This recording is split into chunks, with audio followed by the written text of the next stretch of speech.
DSB Digital, haki na ukweli. Je, unahitaji taarifa kamili na uchambuzi wa ndani zaidi? Jiunge sasa katika grupu letu la WhatsApp kwa malipo nafuu kabisa. Utapata uchambuzi wa kila siku, mchana na jioni, update za dunia kwa haraka zaidi, fursa ya kumuuliza maswali Rahby papo hapo na kupata majibu haraka zaidi kutoka kwake. Usikose nafasi hii adhimu. Jiunge sasa na uwe mbele ya taarifa kuliko wengine. Tupigie kwa simu namba 0654467177 au tuandikie ujumbe ni unge na Rahby. Tutakuunga moja kwa moja. Makao makuu yenyewe ya muda ya mamlaka hiyo yanatarajiwa kuwa Misri, Al-Arish au watayaweka Doha, sehemu hizo. Na Blair ambaye hapo awali aliwahi kuwa mjumbe wa robo ya Mashariki ya Kati kati ya mwaka 2007 mpaka 15 alivyojiuzulu alivyomaliza muda wake kuwa waziri mkuu, anasema Blair ameibuka kama mchezaji anayecheza nyuma ya pazia katika miezi ya hivi karibuni. Niliwaambia hivi cha nyuma kuwa nyuma ya yote hayo kuna uratibu wa Blair ambao hauonekani kwa wazi, lakini Blair anahusika. Sasa wanasema kuwa mchezaji anayecheza nyuma ya pazia katika miezi ya hivi karibuni. Blair alikutana na viongozi wa Kiarabu na alishiriki katika mkutano mkubwa kule White House kuhusu mustakabali wa Gaza, na hata alikutana na Rais Trump na washauri wake wakuu akiwemo Jared Kushner, Steve Witkoff mwezi Agosti iliyopita kujadili uwezekano wa kuikarabati Gaza. Niliwapasha huu mkutano. Hati hiyo pia inaelezea majina ya wahusika wakuu walioteuliwa kujaza nafasi muhimu katika mamlaka. Kando na Blair, Sigrid Kaag kutoka Uholanzi ambaye amewahi kuwa naibu waziri mkuu wa Uholanzi atahudumu kama naibu rais wa masuala ya kibinadamu. Sio, umeelewa? Yaani hadi nafasi ya pili ambayo kutoka pale sio Mpalestina wala sio Mwarabu, ila atahudumu Muholanzi, atahudumu naibu rais wa masuala ya kibinadamu. Halafu kuna Mark Rowan ambaye ni Marekani ambaye atahudumu kama mwenyekiti wa hazina ya ukarabati. Naguib Sawiris kutoka Misri ambaye yeye angewajibika kwa uwekezaji wa kikanda, na Ariel Lyston ambaye yeye anamiliki uraia wa Israeli na Marekani kama mwakilishi wa Abraham Accord. Mmeelewa? Mpaka hapo hakuna Mpalestina. Ya nafasi zile zote za juu hakuna Mpalestina. Zaidi ya hayo, mpango huo unamtaja sasa mwakilishi wa Palestina ambaye jina lake halikutajwa, halijafichuliwa kwa sababu ni yeye atakuwa ni mtu wa kiishara, yani mtu tu ambaye atakuwa amewekwa kama msimamizi tu, muangalizi, kama mlinzi. Lakini mkataba huo unasisitiza kuwa hata kuwa na mamlaka halisi ya utendaji, yani hawezi kuamua chochote, atakuwa kazi yake kuangalia. Muundo huu unaonyesha njia ambayo usimamizi halisi ungekuwa mikononi mwa mambo ya kimataifa, wakati uwakilishi wa Palestina ungebaki mara nyingi katika nafasi za ishara tu. Yani wa Palestina nafasi zao zitabaki kuwa za kutazama tu, ishara tu, yani za vitendo ambazo hazina maamuzi yoyote. Hii imenikumbusha kitu kimoja. Mwaka 2019 pale Sudani walimpindua Rais Omar al-Bashir baada tu ya kutoka kwenye uchaguzi ambao alishinda kwa zaidi ya 99%, kiungwa mkono kweli kweli. Baadaye wananchi wa Sudani wakaingia barabarani, wakafanya maandamano makubwa sana ya kiraia ambayo yalilitoa jeshi na RSF kupambana na waandamanaji. Mwisho wa yote ukashinda na al-Bashiri akaondolewa na jeshi likakubali kujiunda kwenye serikali ya kiraia. Kabla ya jeshi kuhodhi maandamano ya kiraia na kujipachika kwenye ajenda za raia, kujifanya kuwa na lenyewe liko upande wao. Sasa jeshi lilivyojipachika upande wao likasema kuwa tunahitaji kuunda serikali ya mchakato ya kiraia ambayo itakuwa na pande zote, inakuwa na pande ya kiraia na itakuwa ina pande ya pili. Kwa hiyo kukaundwa serikali ambayo ilikuwa ina pande mbili, na raia wakanasa kwenye mtego wa jeshi kuwa tunatoa mwakilishi wetu ambaye walimteua wakati huo akawa waziri mkuu Abdallah Hamdok. Waziri mkuu Abdallah Hamdok akahudumu katika nafasi ya kiraia, kwa waziri mkuu wa kiraia anayesimamia maslahi ya raia. Walichofanya jeshi kati ya RSF na jeshi, walihodhi mamlaka yote ya madaraka yote yakawa kwao. Kwa hiyo pale kwenye nafasi ya juu anaonekana kama yupo waziri mkuu, lakini waziri mkuu ambaye ni kibogoyo, hana meno, hawezi kumumunya chochote. Lakini kwa nje, kwa muundo, ukawa unaonekana kuwa ni waziri mkuu, ndio mtendaji, anayesimamia kila kitu, lakini njia zote walikuwa wamefanya wao. Yani haina tofauti sana na kile ambacho kilifanywa na jeshi la Misri wakati wanafanya uchaguzi. Wakati Misri wanafanya uchaguzi wa marehemu Morsi, uchaguzi wa kwanza wa huru wa Misri mwaka 2011 kwenda 2012, wakati wa Misri wanamchagua Morsi, jeshi la Misri lilibadilisha sheria kwa siri kumfanya rais wa nchi asiwe na maamuzi makubwa ya uchumi, usalama na kila kitu. Wakamweka pale kama bondi. Ukiangalia staili iliyokuwa ikifanyika Sudani kumhujumu waziri mkuu Abdallah Hamdok na staili iliyofanyika Misri kumhujumu rais Mohamed Morsi, zilikuwa zinafanana kila kitu. Yani walichofanya kumweka pale mbele katika kipindi chote, alafu wakafanya mambo yote yanakwama ili wamchonganishe na raia. Kuwa mbona umekaa kwenye nafasi halafu mambo hayaendi, tulitarajia ukija nawe hapo mambo. Kumbe jeshi limeisha ziba njia zote za maamuzi na yeye hawezi kwenda mbali zaidi kufika hapo. Yani kuwa tumeisha chukua kila kitu. Yani wewe utakuja ukaikae tu hapa na watu wote wataona kuwa wewe ndio unayekwamisha hayo mambo, lakini chini kwa chini jeshi limeisha seti kila kitu chake ambacho kinafanya kazi, na yeye rais au kiongozi hana mamlaka ya kuvuka mstari kwenda mbele. Kwa hiyo ishara hii ambayo inaletwa kwenye hii serikali ya Palestina haina tofauti. Zaidi ya hayo, mpango huo unataja kuwa mwakilishi wa Palestina ambaye jina lake halijatajwa kwa sababu yeye atakuwa ni mtu wa ishara tu, yani ni mtu wa kuonekana, lakini unasisitiza kuwa hata kuwa na mamlaka halisi ya utendaji. Muundo huu unaonyesha njia ambazo usimamizi halisi ungekuwa mikononi mwa mambo ya kimataifa, wakati uwakilishi wa Palestina ungebaki mara nyingi katika nafasi za kutazama ishara tu, yani symbolic, yani mnakuwepo chini ya bodi ya kimataifa. Bodi hiyo ingeendesha safu ya wasimamizi wa Kipalestina wasio na upande wowote, ambao waliochaguliwa kutoka miongoni mwa takwimu za kitaalamu na zisizoegemea upande wowote.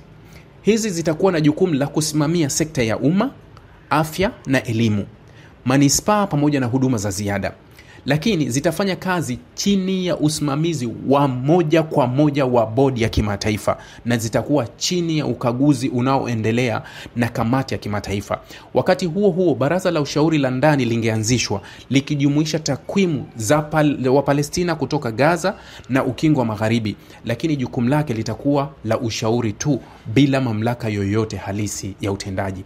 Yaani muundo wake ni ule wa kikoloni kabisa, serikali za kikoloni zilivyokuwa zinafanya kazi. Yani ni totally muundo wake uko hivyo, yani tumechukua ni copy na kupesti. Basi jaribu kupitia serikali za kikoloni zilikuwa zinafanya kazi, iwe kwetu iwe sehemu yoyote, jinsi wa koloni walivyokuwa wanaendesha serikali, ndio hii wameileta hiyo. Sasa wawekezaji wanatarajiwa kuchukua faida. Mwelekeo wa kiuchumi wa mpango huo umejikita katika kuanzisha mfuko wa kimataifa unaoitwa mfuko wa ukarabati na uwekezaji wa Gaza, ambao ungesimamiwa na wafanyabiashara walioelezewa katika waraka huo.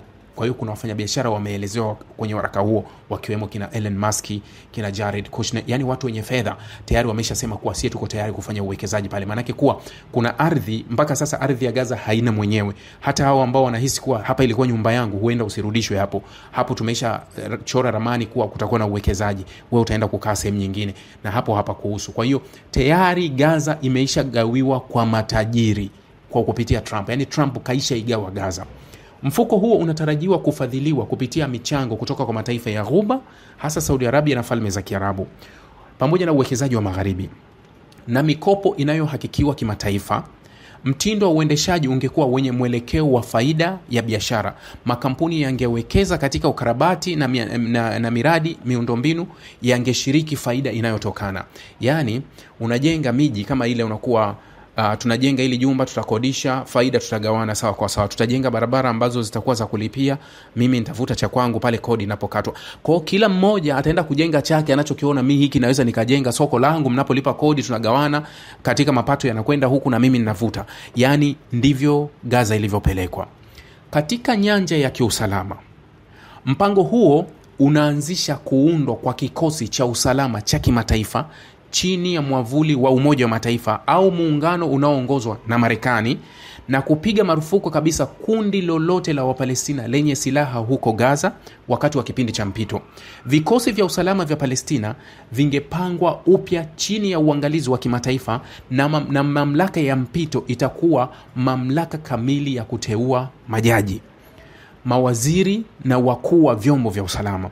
Waraka huo unasisitiza kuwa mamlaka hiyo itajaza mamlaka yote ya kiutendaji, ya kisheria, ya kimahakama, na kwamba hakuna chombo chochote cha Palestina kinachoweza kufuta maamuzi yake. Hivi mmeelewa nafasi ya Wapalestina hapa? Yani hakuna sehemu wanaweza wakapinga, kukubali, kukataa. Yani wamebachwa kama watazamaji. Muda uliopendekezwa unajumuisha awamu ya maandalizi ya miezi 3 ambapo mamlaka itaanzishwa na wanachama wake kuchaguliwa, ikifuatiwa na awamu ya awali ya miezi 6 ya kupeleka. Wakati ambapo usimamizi halisi ungeanza, awamu ya ukarabati inayotarajiwa kudumu miaka 2 hadi 3 itazingatia miradi mikubwa ya miundombinu. Halafu baada anasema muda uliopendekezwa unajumuisha awamu ya maandalizi ya miezi 3 ambapo mamlaka itaanzishwa na wanachama wake kuchaguliwa, ikifuatiwa na awamu ya awali ya miezi 6 ya kupeleka. Wakati ambapo usimamizi halisi ungeanza, awamu ya ukarabati inayotarajiwa kudumu miaka 2 hadi 3 itazingatia miradi mikubwa ya miundombinu. Baada ya takriban miaka 5, uhamisho wa taratibu wa utawala wa mamlaka iliyorekebishwa ya Palestina unatarajiwa, neno ambalo maana yake kamili bado halijaeleweka. Yani hata wenyewe hawaelewi hapa mwisho nini. Na niliwaambia kuwa mchakato huu utachukua miaka mingi. Je, utafika? Kwa nini Israeli amekataa mamlaka ya PA ije ikae hapa? Kwa sababu utaelewa lengo linalosoma kwenye vichwa vyao ni kuwa kama Israeli itakubaliana, licha ya kuwa yenyewe ndio inaifadhili PA, Palestine Authority, ambayo imewekwa na Marekani na Israeli. Kama Israeli watakubaliana na mpango wa kuwa PA itawale Gaza, watakuwa wao wamejichongea katika mipango yao ya kuichukua Palestina. Manake watazidi kuweka uhalali. Lakini wakati Gaza ilikuwa chini ya Hamas, Israel ilikuwa inafurahia kwa sababu ilikuwa imeweza kutenganisha Gaza na West Bank. Lakini unapoikubalia kuwa PA itawale Gaza, itawale West Bank, manake unahalalisha mamlaka ya Palestina ya kuleta hamu ya kujitawala kuwa eneo hili na hili. Lakini hivi sasa plani yao ni kufuta eneo moja na kurudi eneo lingine. Manake kuwa kama Israel itaruhusu PA itawale huku na huku, manake unaunganisha Palestina ambayo una lengo la kuivunja. Ndio maana unaona kuwa licha ya kuwa PA ni washirika wa serikali ya Israel na Marekani, bado Israeli haitaki PA itawale Gaza. Si kwa sababu yote, kwa sababu italeta ishara ya kuwaunganisha wa Palestina kuwa bado watahesabu kuwa tuna taifa letu ambalo lina upande wa huku na lina upande wa huku. Sasa tunaposema kuwa huku tunakata na huku tunakata, lengo ni kufifisha kabisa na ndoto zile za uwepo wa taifa la Palestina, na ndio itaendelea hivyo. Sasa unaona mchakato unaosema kuwa angalau utachukua miaka 3 mpaka 5. Trump ana miaka 3 tu iliyobaki kwenye nafasi yake. Swala hili ni la utashi ambalo limeanzishwa na Trump, halina ulinzi wote wa kisheria wala hakuna uwajibikaji wowote. Kama ninavyosema kuwa kama Israeli wataamua kuvunja, hakuna sehemu yoyote pointi kipengele kinachowakamata kuwa mkivunja hii uwajibikaji ni huwa hapa. Maana yake kuwa Israeli wanaweza kuja mbele kukataa kabisa, hatutaki nani yoyote na ulinzi wote na usalama, ile eneo linabaki kuwa letu, na tayari watakuwa wameshaichukua Gaza vizuri kabisa. Yani kuwa kwa sababu wataichukua Gaza bila upinzani, ambayo ina faida kubwa kwao kwa sababu tayari uwekezaji wa Arabu utakuwa umetosha, ujenzi umeshatosha, na hapo ndio wataichukua vizuri kwa sababu hakutakuwa na upinzani, hamna yoyote anayezuia kuichukua. Silaha hamna ambazo zimelindwa na watu wa magharibi kuhakikisha kuwa hakutakuwa na silaha, hakuna kikundi kinacholeta upinzani. Sasa Israeli anachokifanya West Bank, Israeli anayofanya Syria, na Israeli anachofanya Lebanoni, aje kushindwa kufanya nini hapa Gaza baada ya kurekebishiwa kila kitu na kuona kuwa nina haki na mamlaka ya kufanya haya ninayoyafanya? Yani kinachotengenezwa hivi sasa ni kutengeneza njia kwa ajili ya Israeli kuja kuichukua Gaza hapo mbele, na Wapalestina wote wakiwa chini ya serikali au chini ya taifa linaloitwa la Kiyahudi. Yani hii ni njia ya kuichukua Gaza vizuri kabisa bila vurugu. Ndio wameamua kutumia hii njia.